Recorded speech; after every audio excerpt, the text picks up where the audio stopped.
অসম বিহাৰ উত্তৰ প্ৰদেশ নেকি আমি হিমন্ত বিশ্ব শৰ্মাক প্ৰশ্ন উত্থাপন কৰিছো আজি যেটো উত্তৰ প্ৰদেশ বা বিহাৰ যেটো জংগল ৰাজ চলিছে সেই জংগল ৰাজ অসমলৈ আমদানি কৰিব খুজিছে নেকি হিমন্ত বিশ্ব শৰ্মাই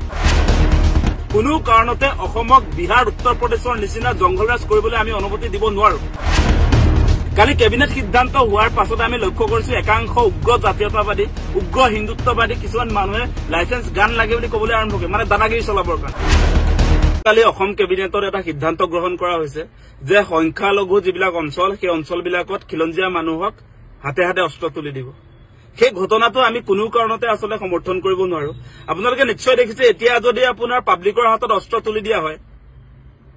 পাব্লিকৰ যদি হাতত অস্ত্ৰ তুলি দিয়া হয় তেনেহলে আমাৰ এই পুলিচ প্ৰশাসন বিলাক লাগিব জানো পাব্লিকে যদি নিজৰ জীৱন নিৰাপত্তাটো নিজে যদি দিব লাগে তেতিয়াহলে পুলিচৰ কাম কি গতিকে এই মুহূৰ্তত আমাৰ স্পষ্ট কথা যে মুখ্যমন্ত্ৰী হিমন্ত বিশ্ব শৰ্মা ডাঙৰীয়া আপুনি পাব্লিকৰ হাতত যে অস্ত্ৰ তুলি দিয়া সিদ্ধান্ত গ্ৰহণ কৰিছে সেইটো কোনো গণতান্ত্ৰিক মানুহে আসলে সমৰ্থন কৰিব নোৱাৰে নৈৰাজ্যবাদী কিছুমানে সমৰ্থন কৰিব পাৰে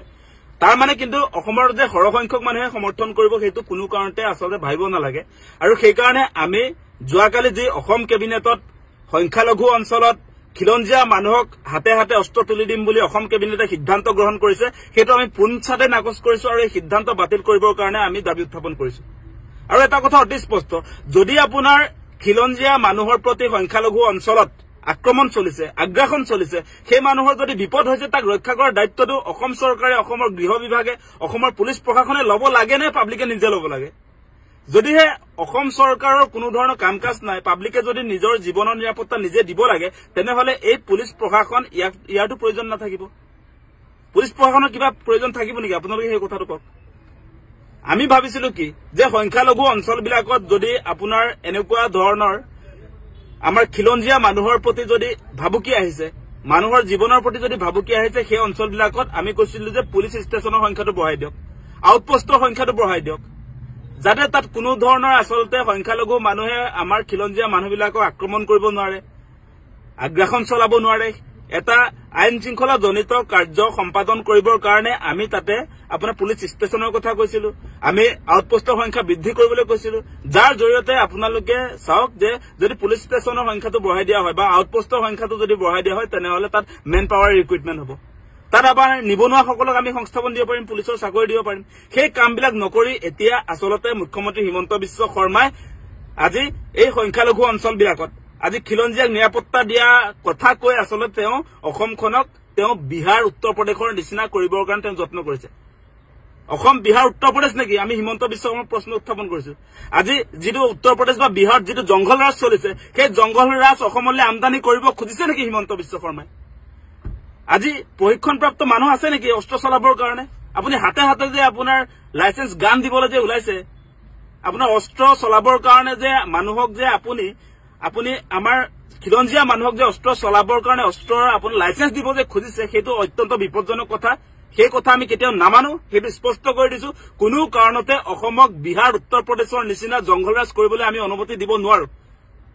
সেই অনুমতি আমি কেতিয়াও দিব নোৱাৰো মুখ্যমন্ত্ৰী হিমন্ত বিশ্ব শৰ্মাক দেখিছো তেওঁ এফালে কব যে শান্তিৰ অসম তেওঁ মুখ্যমন্ত্ৰী হিচাপে দায়িত্ব লোৱাৰ পাছত কোনো ধৰণৰ হত্যা হিংসা অসমত নাইকিয়া হৈ গল এনেকুৱা ধৰণৰ ভাষণ দি থকা মানুহটোৱে এতিয়া আপোনাৰ সংখ্যালঘু অঞ্চলবিলাকত আমাৰ খিলঞ্জীয়া মানুহৰ হাতে হাতে অস্ত্ৰ তুলি দিব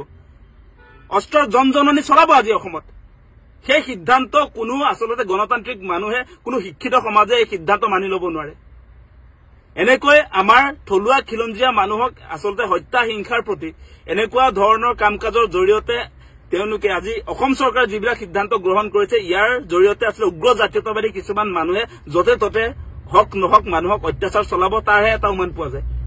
সেই কথাটো কেলে কৈছো আপোনালোকে নিশ্চয় দেখিছে কালি কেবিনেট সিদ্ধান্ত হোৱাৰ পাছত আমি লক্ষ্য কৰিছো একাংশ উগ্ৰ জাতীয়তাবাদী উগ্ৰ হিন্দুত্ববাদী কিছুমান মানুহে লাইসেন্স গান লাগে বুলি ক'বলৈ আৰম্ভ কৰে মানে দাদাগিৰি চলাবৰ কাৰণে দাদাগিৰি চলাব এতিয়া একাংশ সংগঠনে একাংশ বিজেপিৰ যিবিলাক আসলতে ভাতৃ সংগঠন আছে যিবিলাক বিজেপিৰ আসলতে ভাতৃ সংগঠন আছে তেওঁলোকে এতিয়া লাইসেন্স এপ্লাই কৰিব গানৰ কাৰণে আৰ্মছৰ কাৰণে গতিকে এই কাৰ্যসূচীৰ জৰিয়তে যে অসমত এটা অৰাজক পৰিস্থিতি যে সৃষ্টি হ'ব অসম যে আপোনাৰ এনেকুৱা ধৰণৰ যিবিলাক কাম কাজ এই কাম কাজৰ জৰিয়তে যে সাধাৰণ মানুহৰ প্ৰতি সাধাৰণ মানুহক যেতিয়া অস্ত্ৰ তুলি দিব তাৰ পাছত ইয়াত যে এটা যে ভাল বাতাবৰণ থাকিব সেইটো কোনো কাৰণতে আমি অনুমান কৰিব নোৱাৰো আৰু কোনো জনা বুজা মানুহে এনেকুৱা কাৰ্যসূচী মানে পাব্লিকৰ হাতত আপোনাৰ আৰ্মছ টু লিডৰ কাৰ্যসূচী কোনো জনাশুনা মানুহে সমৰ্থন নকৰে গতিকে ইয়াক অতি শীঘ্ৰে বাতিল কৰক সেই দাবী আমি উত্থাপন কৰিছো